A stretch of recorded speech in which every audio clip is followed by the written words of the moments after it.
AITA for not inviting my sister to my wedding because of her boyfriend? I always imagined my wedding would be small, intimate, the kind where everyone in the room actually matters to you. When Matt proposed, I knew exactly what I wanted. A beach ceremony, close friends, family, and zero drama. But then came Corey. Corey is my sister Jenna's boyfriend. Loud, inappropriate, always borderline drunk, and somehow manages to turn any gathering into a stand-up routine that no one asked for. He once made a speech at our mother's birthday where he joked about her expiration date. No one laughed, except him. When we started planning the guest list, Matt said, "You sure about Corey?" I wasn't. And the more I thought about it, the more anxious I got. My wedding, my day, and I'd be constantly bracing for Corey to say something offensive during the vows or try to grope the bridesmaids after 2 glasses of champagne. So, I made a decision. I invited my sister, but not Corey. I called her personally. I said, "I love you and I want you there more than anything, but we're keeping it small. Corey won't be invited." There was silence. Then she said, "If he's not welcome, I'm not coming either." I said, "I'm sorry you feel that way," and hung up. That should have been it. But no. The next day, she posted a long, passive-aggressive status on Facebook about how some people can't handle others' happiness and how real love gets excluded when it makes others uncomfortable. Corey commented a string of laughing emojis and a gif of someone getting kicked out of a wedding. I ignored it. The wedding went ahead. It was everything I wanted. Peaceful, emotional, beautiful. Then came the twist. 2 weeks after the honeymoon, Jenna showed up at my door alone. No Corey. Her eyes were swollen. She held out a small box. Inside was a necklace I gave her when we were teenagers. It had a tiny heart, cracked in the middle, 2 halves. "You gave me this the night Mom and Dad divorced," she said. "Said we'd always be on the same team." She started crying. Corey hit me that night when I told him I wasn't invited. Said I was weak for choosing family over him. And I just couldn't see it until now. I felt the floor vanish beneath me. All this time, I thought I was protecting myself from embarrassment. Turns out, I accidentally protected her from something much worse. So, AITA for not inviting Corey? I really don't know anymore. But I do know one thing. I'd rather lose a guest than lose my sister. AITA for eating my roommate's food after she labeled it with my name? Look, I'm not proud of it. But in my defense, she started it. I live with 2 roommates, Claire and Jess. Jess is chill. Claire is a spreadsheet in human form. She color codes everything, schedules our cleaning days, and treats the fridge like it's a museum. Touch nothing, breathe near nothing, and above all, label everything. Now, I usually avoid confrontation. But one night I came home after a 12-hour shift, starving, dead inside, and saw something in the fridge, a foil container. Still warm.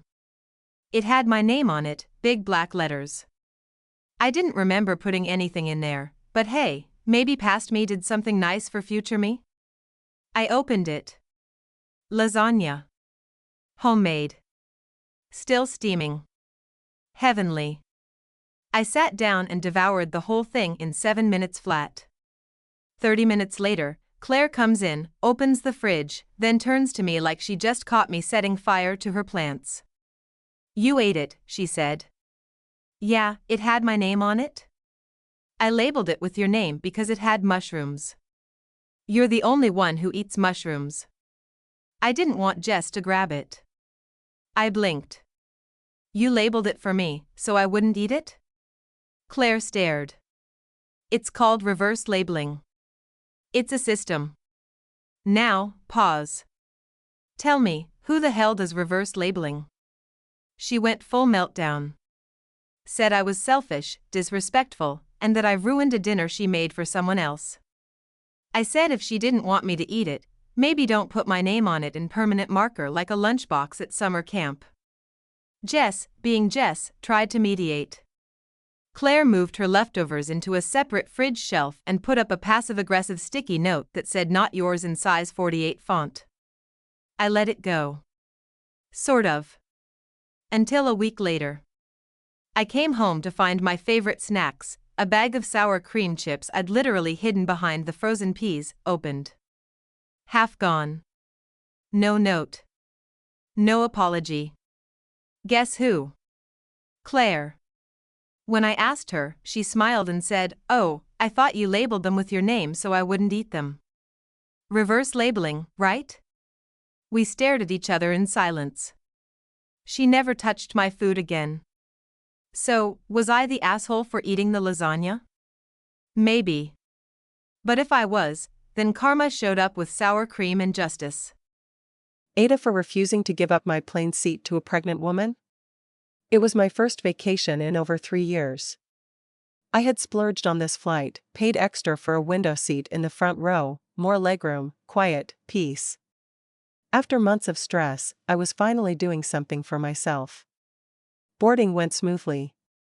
I took my seat, put on noise-canceling headphones, and started scrolling through movies. I could already feel the anxiety melting away. Then came the tap on my shoulder. A flight attendant, smiling but clearly bracing herself, leaned down. "Hi. There's a pregnant passenger at the back of the plane. She's having trouble with space. Would you be willing to switch seats with her?" I took out my headphones. "Where's the seat?"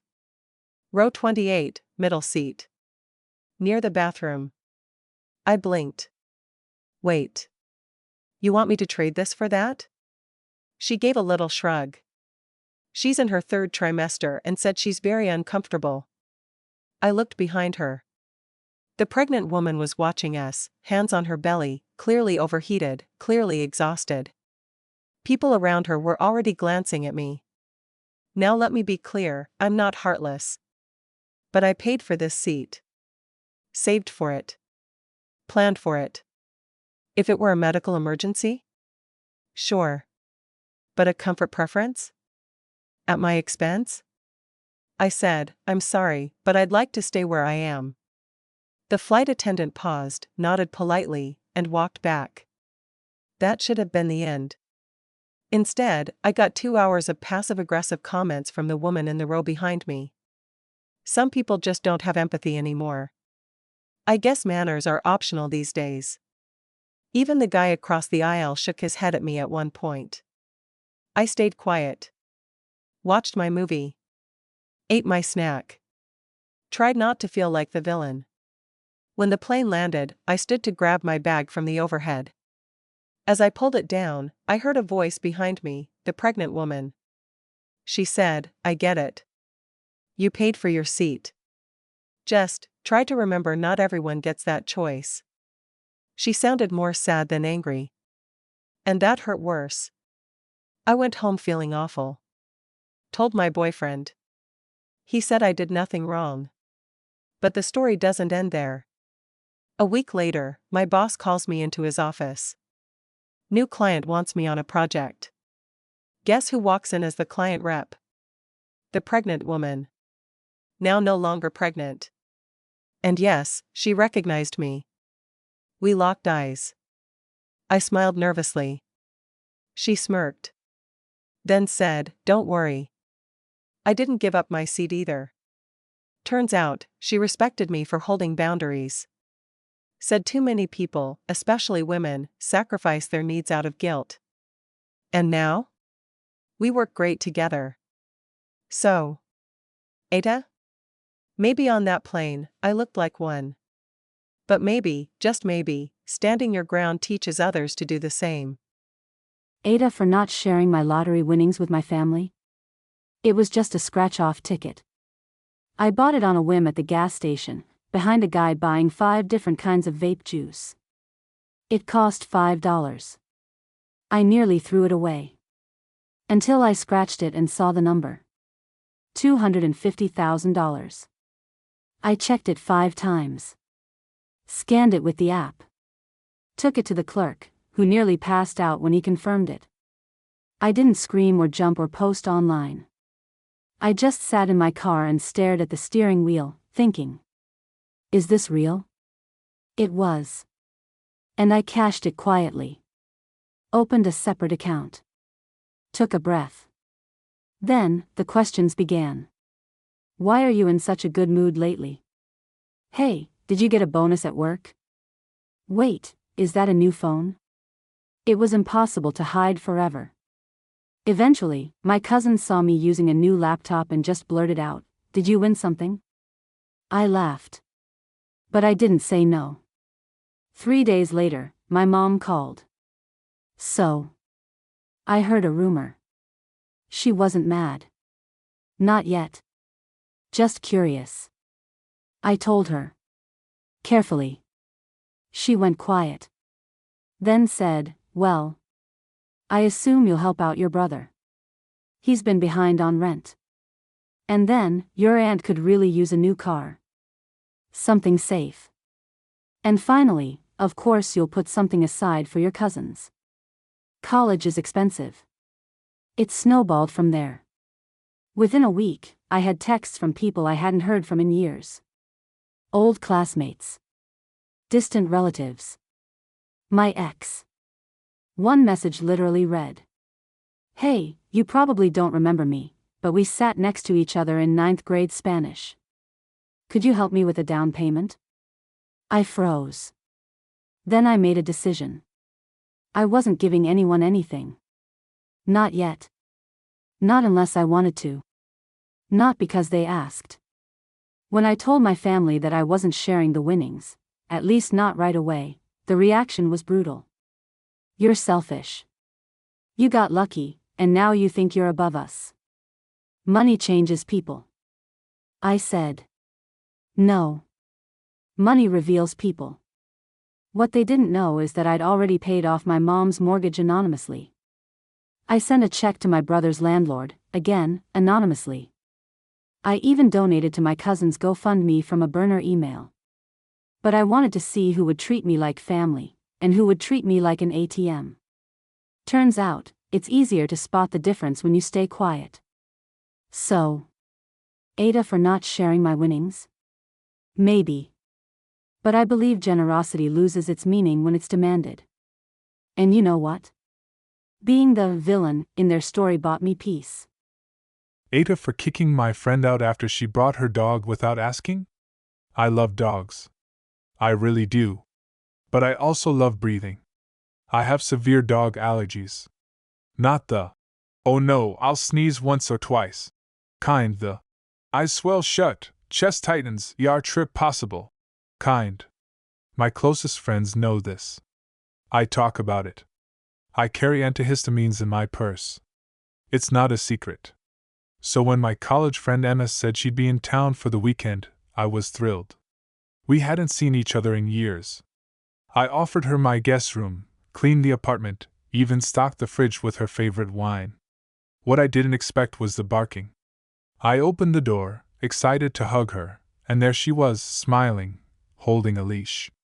"Meet Ruffles," she said, as a fluffy golden doodle bounded into my hallway like he owned the place. I blinked. "Emma, I told you I'm allergic." "Oh, come on," she laughed. "He's hypoallergenic." I stared at her. "That's not how it works." She rolled her eyes. "Just give it a chance. He's super chill." By the time Ruffles had rubbed against my couch and shed whatever microscopic fur he had, I could already feel my throat closing. My chest got tight. I popped a pill and opened every window in the apartment. Emma looked annoyed. "You're overreacting," she said. "It's not like he's shedding clouds of hair." I calmly told her. "Emma, I love you. But you brought an animal into my home without asking, knowing I'm allergic. You can't stay here with him." Her smile dropped. "So you're kicking me out?" "I'm asking you to respect my health." She called me dramatic. Said she thought I'd be cool about it. That I was choosing my overblown sensitivity over our friendship. I wanted to scream. Instead, I just handed her back the wine she brought and said, "I hope you find a place to stay." She left in a huff. No hug. No goodbye. I cried. Not because I felt guilty, but because I didn't know our friendship meant so little to her. But here's the twist. 2 weeks later, I got a handwritten letter. From Emma. Inside. I'm sorry. I was wrong. I thought I could manage your allergy for you. That was arrogant. I let my love for my dog blind me to your reality. Thank you for setting a boundary. You deserve better. I sat on the couch and cried again. This time for a different reason. So, AITA for kicking her out? I don't think so. Sometimes standing up for yourself means standing alone, at least for a little while. But real friends? They find their way back.